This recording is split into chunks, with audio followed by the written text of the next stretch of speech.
I think one of the loneliest feelings in marriage is grieving alongside someone who doesn't grieve like you.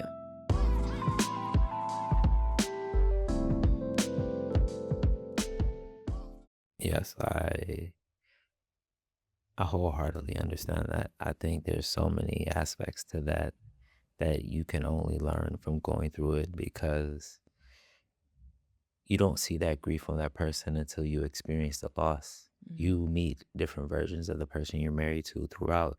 Personally, you meet them when you got that new car smell. Then you have that person that's like, oh, she's sexy. You know what I mean? And Okay, then, new oh, car. yeah, new car.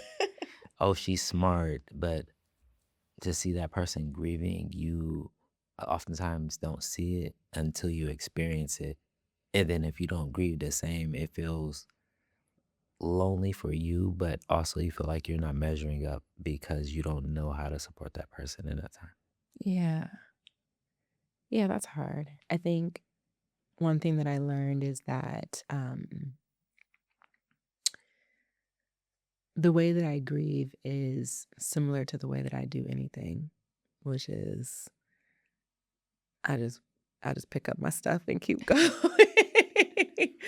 And I think we've been in some situations where it has been frustrating because trying to stay out of resentment, feeling like feeling unseen in the grief, feeling like, I know we have these conversations and I'm like, do I have to fall apart? Do I got to be sliding down the shower like Mary going down in order for you to see? Like, of course I would be sad. And I think just while grieving and all the thoughts that come with it, the layers of emotions that I can explain, and then it's like all those ones that I think I couldn't explain.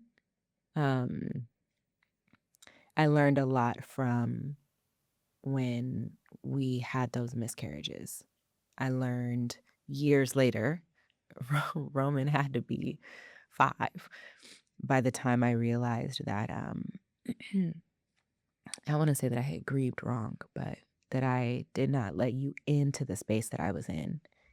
And because I didn't let you into the space I was in at that time, because I just didn't know how, I carried the weight on my own and then I resented you for not being with me during that time.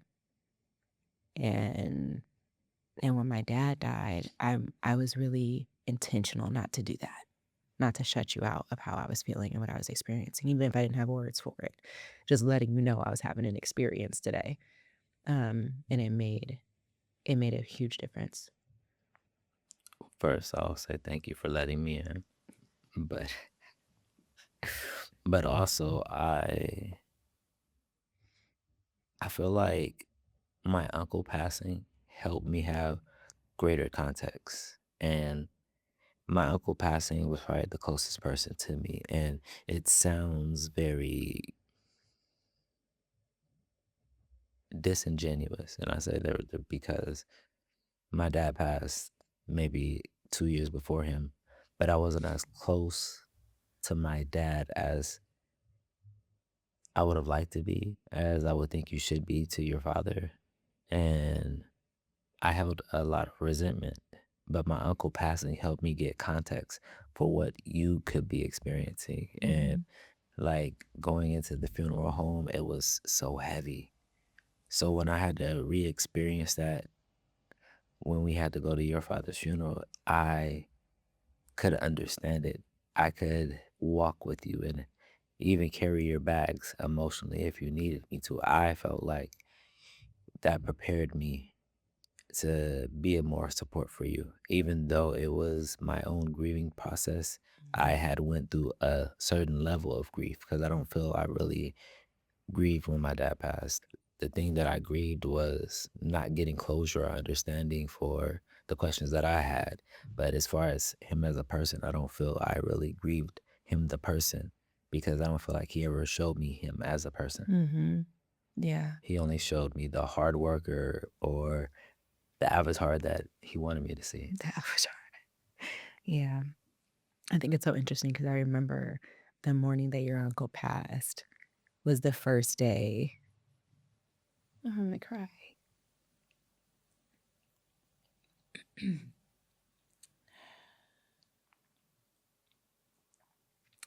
I just remember we were getting ready to leave, and I was in such a good mood. And I just remember looking at you, and I was like, today I feel normal. Because it had been like 2 weeks since my dad had died. And I was like, today's the first day that I feel normal. And you were like, okay, so I have something to tell you. And it was that. It was just like, yeah, that was a lot. And I think also you didn't, it's interesting because for you to say like the way that you grieved your uncle and like going through the whole experience and how heavy it was for you, I remember talking to you, but if you didn't tell me how you were feeling, I wouldn't have known. Like, I feel like you kind of just went with the flow, you know? You did a great job of telling me like, "Hey, today we're doing this and this is how it feels," or, but I don't know if I expected you to be sliding down, sliding down the shower or not, but yeah, I think as a man or as a strong person in general, like that communication about what you were experiencing was really important. And at the time it was like to be going through an experience like that, like loss of the most important men in our lives at the same time, it was helpful to be in the boat together. It did feel very different. It felt very different than when I had the miscarriages because I knew that you could see, but I also, to an extent, felt like it's interesting. It's like it was nice that we were in it together, but obviously that was the worst thing that could have happened. It was so sudden for both of them and so unexpected. Um, and to be planning and going to funerals like just 2 weeks apart like that. Um, and then that year the funerals kept coming. That was a rough year. Um, but it definitely added context because you communicated what you were going through. Yeah. Yeah. I feel like after so the context is after we had our conversation in Jamaica about the miscarriages. In Jamaica. Right. Should we talk about the conversation in Jamaica? Let's not slide past how that conversation came about. No, I for right now I feel like we slide past it, honestly. But the purpose of the conversation in Jamaica gave me so much greater context of I don't just have to be strong for you, but I also have to be with you. I don't necessarily need to be your shield. I can be with you. And that context helped me for when your dad passed and then my uncle passed and to l- let you know what I was going through and how I was experiencing it so that you wouldn't have those same feelings when you had to do some of the things with your dad and feel like you were the only one experiencing them. And so that is the reason why I approach it that way. Generally speaking, I guess you could say I grieve to myself by myself. That's the way I typically handle grief. Like when things happen that's hard, I isolate and I just need to be alone. And maybe that's not the most healthy. Yeah, I like to be together apart. Together but not speaking. Okay. Body doubling. Body doubling. All right. I mean, this is great context. It's good to know. I I like to just, I guess you could say like just go like I do the same things, but in different contexts. If it makes sense, I'll explain this to you in just a second. Like grief is like, okay, I'm sad. I'm gonna go get my favorite food by myself and just only have to be responsible for myself. Only have to think about what I want to eat or choose what I want to eat and leave when I want to leave because I'm grieving right now. So Right. this is all about me. That's how I look at it. You know what I mean? Yeah. Yeah. I get that. I think I tried that. Um, Not on purpose, but I think I tried to go into the space of, because I think I've had grief before when my great grandmother passed. Right. That was the hardest loss of my life. At the time that it happened. And it was my first grandmother. Since then, I've lost all three. And they've all been hard. But having miscarriages at the beginning of our marriage, like right at the beginning, months in, um, it was just a different level of pain and shame. It came with a certain, I think I experienced all the grief. When my grandmother's passed away, I experienced sadness mostly, but I had such a close relationship with all of them that I didn't really have um, regret or anything like that. I just missed them. And that was like one emotion I feel was handleable. Okay. All right. Like I felt like I could, obviously, when your grandmother passes away, like it's tough. And also, you expect one day to lose your grandparents because they're old. And, Right. I know when I lost my sorority sister, she was 42, I think. And I was younger. I was probably in my late 20s. And that was hard because I had anger and um, regret. I didn't feel like I got to spend enough time with her. And but it was totally different when I had miscarriages. It was a lot of internal feelings that I had of just like guilt, shame, um, and really just like questioning, like, really, I felt like I was being punished. And not, I wasn't angry about being punished. I felt like maybe I deserved to be punished for just how I live. Now, I wasn't hoeing. I wasn't hoeing, but um, you know, I I wasn't saving myself for marriage. Um, I had 2 kids already, and I just felt like to finally do it right-ish, right-ish, Rightish. right-ish, in the right order. Um, I felt like, yeah, I felt like I was being punished. Like there was some lesson I was supposed to learn. And because of the shame, I felt a level of embarrassment. Um, and I just felt like you deserved to be a dad. Like you had already been such an amazing person to me and to the girls and to the other kids in your life. um, and I knew that you wanted to be a father. And I was like, oh, that's easy. And yeah, the whole experience made me realize that I think I just went to a dark place and I worked through it myself, try to go alone, be alone, eat alone or whatever, Right. to myself by myself. Right. Right. Um, but that didn't work for me because what I kept thinking was like, why weren't you? Like, where were you? Like, how were you feeling? What did you think about this? Did you think the same thing I thought? Did you resent me? Did you feel like, you know,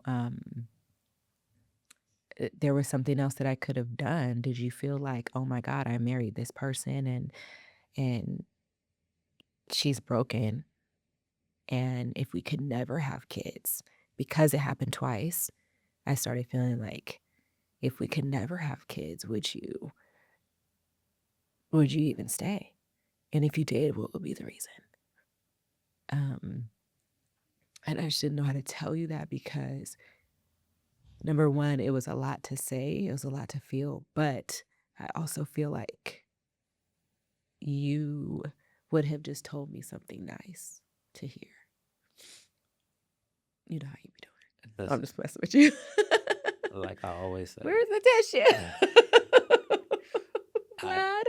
you laugh Where's so sorry. the tissue, Vlad? Go on. Don't worry about me. I like I always say, I don't say things just to say them. If I don't got nothing nice to say, I probably am not gonna say it. If I have something mean to say, I might say it. I don't know. Not, but in context to you, what I want to let you know is that not once did I think about leaving you. Not once did I think that you were broken.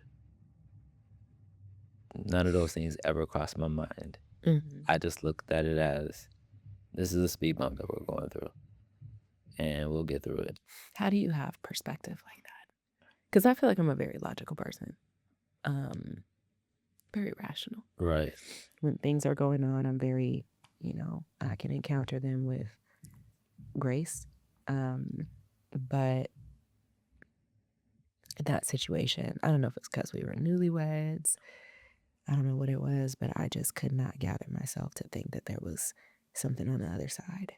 I I get that for the stage of our relationship. Like we were 2 years in to our relationship and experiencing all these things, and so for you to have those feelings are completely understandable. But as I told you when we started, if this is the best version of you, I'll be happy with that version of you. You did say that. But when that was about 8 months in, and so 2 years later, I just got a better version of you. And even though that version of you experienced miscarriage, it didn't diminish you as a person in any way to me because you are my person.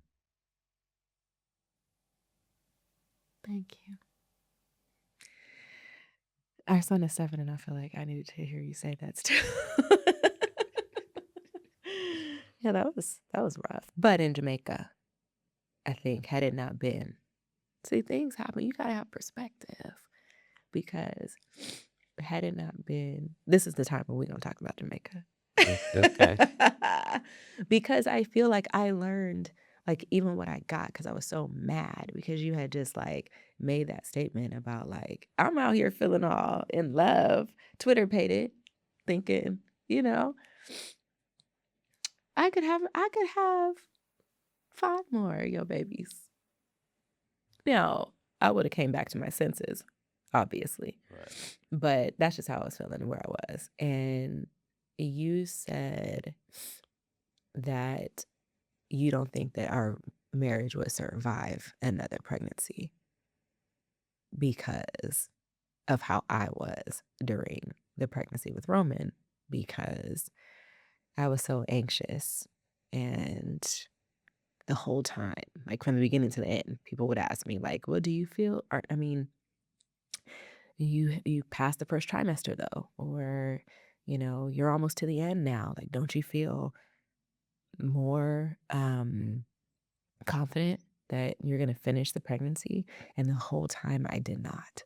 That's the weird thing that I didn't expect, is that no, the whole pregnancy, I didn't really take very many pictures.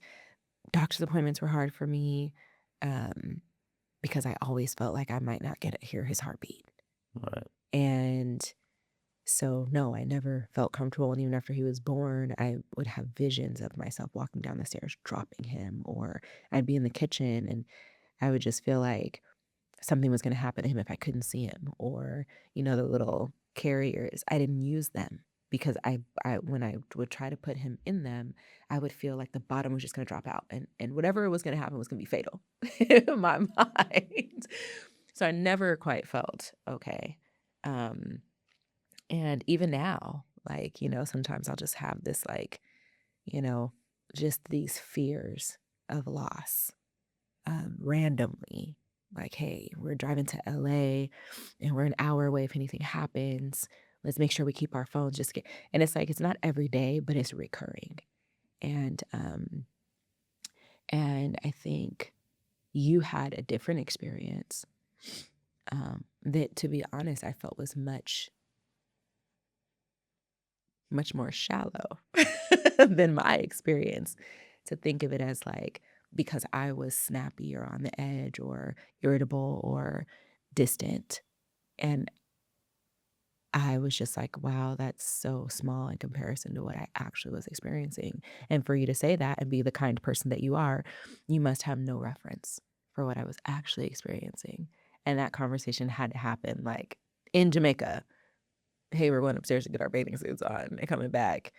And it was like, I just lost it and had to be honest that like I didn't realize, but all that time I had held on to the fact that I felt like I was going through one of the hardest things in my whole life, and I felt like you just didn't even have reference for what I was experiencing, which was lonely at the time, and then it was re-lonely in the moment.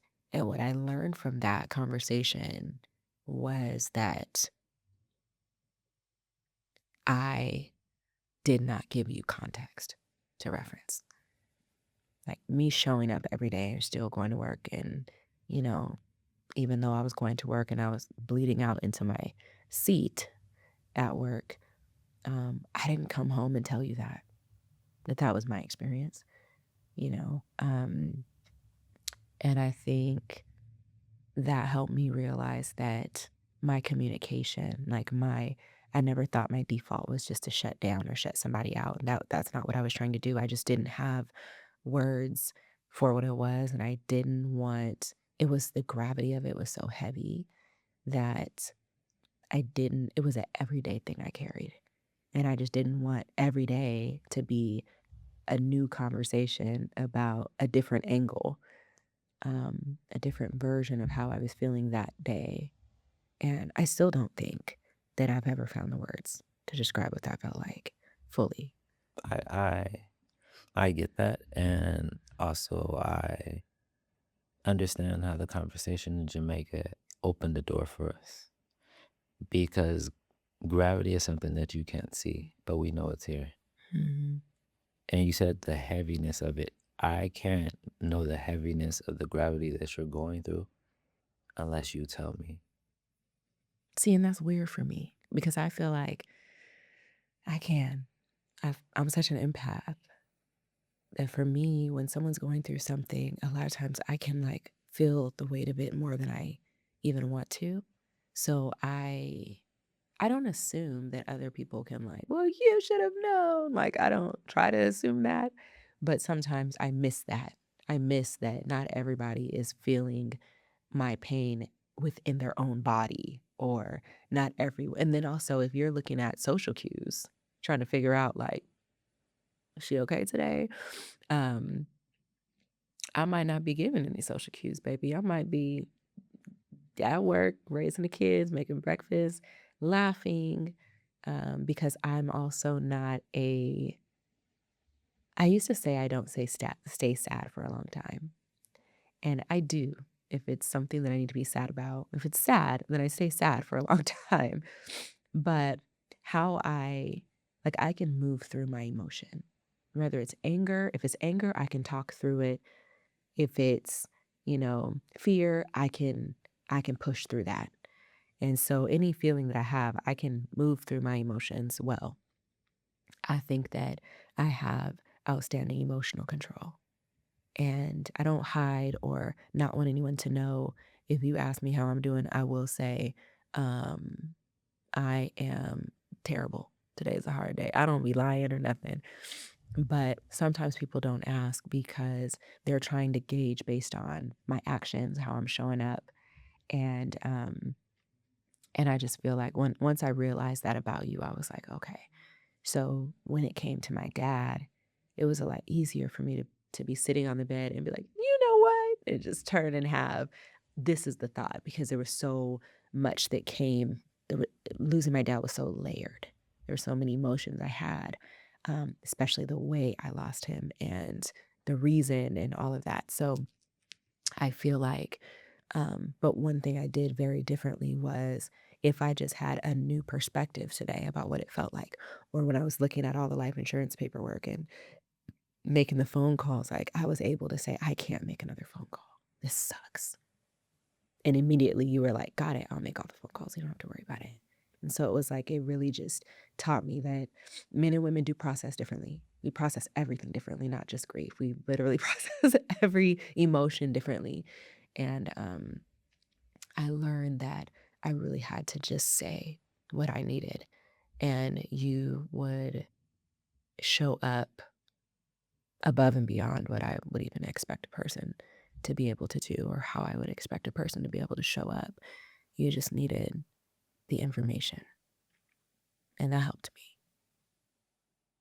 So thank you.